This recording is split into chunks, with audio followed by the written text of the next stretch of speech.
வணக்கம் நண்பர்களே, this is before Tamil myself Balaji. So இன்றைக்கி 21 மார்ச் போஸ்ட் மார்க்கெட் ரிப்போர்ட் பார்ப்போம். ஆக்சுவலாக ப்ரீ மார்க்கெட் பண்ண முடியல, லைவும் பண்ண முடியல, இன்டர்நெட் இஷ்யூ இருந்தனால இப்போ தான் சரியாகி வந்திருக்கு. ஸோ மேபி அது கண்டினியூ ஆகும்னு நினைக்கிறேன். ஸோ ஆக்சுவலாக மார்க்கெட் பார்த்திங்கன்னா இன்றைக்கி சரியான ரேலின்னு சொல்ல முடியாது, பட்டு எல்லா மார்க்கெட்டும் யூஎஸ் மார்க்கெட் எல்லாமே பாசிட்டிவாக இருந்தது. டவ் ஜோன்ஸ்லேருந்து எல்லாமே பெரிய ஒரு 400 பாயிண்ட்ஸு கேப் 400 பாயிண்ட்ஸ்லாம் பாசிட்டிவாக க்ளோஸே பண்ணாங்க. ஸோ அப்படிங்கும்போது நமக்கும் அதோட இம்பாக்ட் இருந்தது. நம்மளும் ஆல்மோஸ்ட் பார்த்திங்கன்னா ஓப்பன் ஆகும்போது 150 பாயிண்ட்ஸு அப்படிங்கிற மாதிரி நிஃப்டியை பொறுத்த வரைக்கும் 150 பாயிண்ட்ஸு கேப் அப் அப்படிங்கிற மாதிரி தான் காமிச்சிது. ஓகேங்களா? ஸோ 150 பாயிண்ட்ஸில் இருந்தாலும் மார்க்கெட்டு அதுக்கப்புறமும் மேலே போகிறதுக்கு ஒரு ஸ்ட்ரென்த் இல்லாத மாதிரி தான் இருந்துச்சு. பட் ஆனால் எல்லாம் என்னென்னா அதுக்கப்புறம் ஒரு 100 பாயிண்ட்ஸ் ரேலியாக இருந்துச்சு. பட் என்ன பிரச்சனைனா மார்க்கெட் அப்படியே சஸ்டெயினாக தான் இருந்துச்சு இல்லையா. அதுக்கப்புறம் அந்த கேப் அப்புக்கு இனிஷியல் கேப் அப் ப்ளஸ் கொஞ்சம் மொமெண்டம் தாண்டி மார்க்கெட்னால் மேலே போக முடியல. ஓகேங்களா? பட் ஆக்சுவலாக நான் ஏற்கனவே லெவல்ஸ் கொடுத்துருந்தேன். என்னோடய ப்ரீ மார்க்கெட் ரிப்போர்ட்ஸ் பார்த்துருந்தீங்கன்னா தெரியும். நான் இந்த வீக் ஃபுல்லாகவே இதான் லெவல்னு கொடுத்துருந்தேன். ஒன்று அந்த ஹையை உடைக்கணும் இல்லை லோவை உடைக்கணும் அப்படின்ட்டு. தென் அதே போல் பார்த்திங்கன்னா அந்த கரெக்டாக ப்ராப்பராக வந்து 22,078 அப்படிங்கிறத மார்க்கெட் வந்து பார்த்திங்கன்னா ரிஜெக்ட் ஆச்சு. தென் அது ஆல்மோஸ்ட் பார்த்திங்கன்னா ஓவராலாக பார்த்திங்கன்னா 218 பாயிண்ட்ஸ் வரைக்குமே மார்க்கெட் மேலே தான் போயிருந்துச்சு. தென் எகைன் நாங்கள் பார்த்திங்கன்னா ஏன்னா மேலே போகும்போது இந்த ஒரு 3 கேண்டில்ஸை தவிர பெருசாக போகவே இல்லை. தென் அப்பயே தெரிஞ்சு போச்சு மார்க்கெட் இங்கே வந்து ரிஜெக்ஷன் தான் இருக்குது. ஸோ மேல் கொண்டு கீழ் கொண்டு தான் வரப்போகுது. பட் ஆனால் ரொம்ப நேரம் டைம் எடுத்தது, மோர் தென் 1 ஹவருக்கு மேலே டைம் எடுத்தது. தென் அதுக்கப்புறம் பார்த்திங்கன்னா ஒரு ஃபால் ஆல்மோஸ்ட் 130 பாயிண்ட்ஸ் ஃபால் ஆச்சு. தென் அதுக்கப்புறம் அந்த பாசிட்டிவாக சஸ்டெயின் பண்ணணும் அப்படிங்கிறதுக்காக வச்சுருந்தாங்க.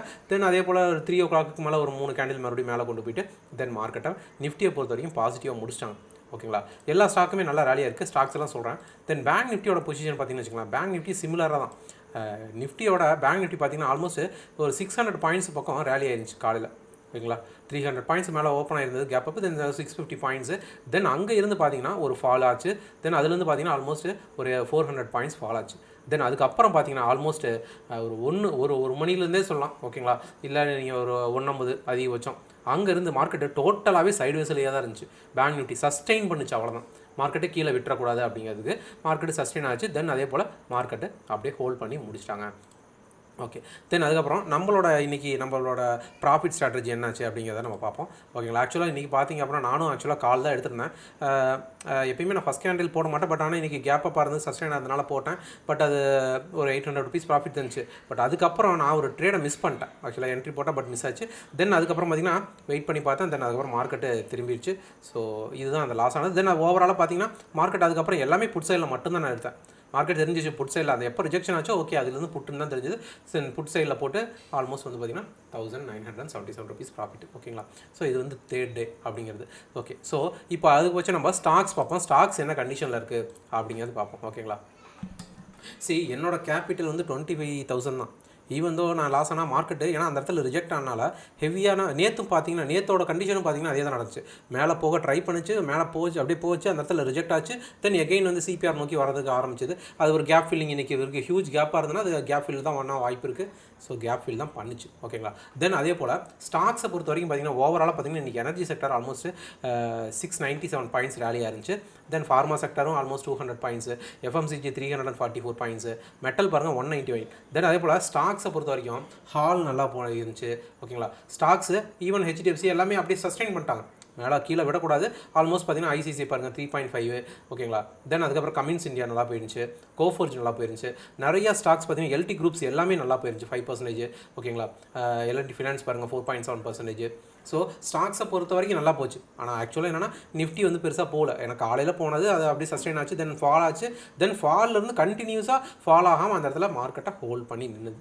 இதுதான் மார்க்கெட்டோட கண்டிஷன். இப்போ அது என்ன சொல்ல வருதுன்னா மார்க்கெட்டை மேலே போக அக்செப்ட் பண்ணல. ஈவன் அது போனால் கூட திரும்ப ரிஜெக்ட் பண்ணி தான் அனுப்பிச்சிட்றாங்க. அதுதான் பொறுத்து வந்து பார்ப்போம். இன்னும் நம்மளோட மார்க்கெட்டுக்கு நல்ல நியூஸஸ் இன்னும் பெட்டராக வேணும் அப்படிங்கிற மாதிரி எதிர்பார்க்குறாங்க. ஏன்னா இந்த எலெக்ஷன் டைம் இருக்கனால பாருங்கள் ஹால் வந்து பாருங்கள் 4.7%. ஓகேங்களா? நிறைய ஸ்டாக்ஸ் பார்த்திங்கன்னா மோர் தென் 3% மேலே ரேலி ஆயிடுச்சு.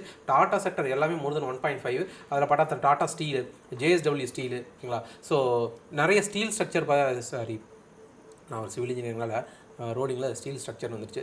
ஸோ ஸ்டீல் ஸ்டாக்ஸ் பார்த்திங்கன்னா நல்லாவே ரேலி ஆயிருந்துச்சு. ஓகேங்களா? ஸோ அடுத்தது வந்து பிஐ இண்டஸ்ட்ரீஸு மோர் தென் 2.5% மேலே நிறைய இருந்துச்சு. பட் மார்க்கெட்டை ஹோல்ட் பண்ணால் கூட ஸ்டாக்ஸு ஓரளவுக்கு திரும்ப அவங்களோட பழைய இடத்துக்கு போக ட்ரை பண்ணுறாங்க. ஓகேங்களா? பட் மார்க்கெட்டு திரும்பவும் அந்த இடத்துல ஹை போகவும் ஒவ்வொரு தடவையும் ரிஜெக்ட் தான் ஆகுது. ஒன்று இன்றைக்கி பார்த்தீங்கன்னா கூட நிஃப்டி வந்து எங்கே சப்போர்ட் எடுத்ததுன்னு பார்த்தீங்கன்னா, நேற்று பாருங்கள் பேங்க் நிஃப்டி ஆல்மோஸ்ட் அந்த மந்த்லியில் தான் சப்போர்ட் எடுத்து ரிஜெக்ட் ஆச்சு. நிஃப்டியை பொறுத்த வரைக்கும் இன்றைக்கி நிஃப்டி அகெயின் பார்த்தீங்கன்னா ஆல்மோஸ்ட் மந்த்லியில் தான் சப்போர்ட் எடுத்து ரிஜெக்ட் ஆச்சு. ஓகேங்களா? ஸோ அந்த மந்த்லியில் பண்ணோன்னா கீழே வர விடாமல் ரெண்டு பேத்தையும் ஹோல்ட் பண்ணி திரும்ப புஷ் பண்ணி மேலே அனுப்பிச்சிட்ருக்காங்க. இதுதான் போஸ்ட் மார்க்கெட் ரிப்போர்ட்டு. ஸோ நம்ம நாளைக்கு ப்ரீ மார்க்கெட் ரிப்போர்ட்டில் பார்ப்போம்.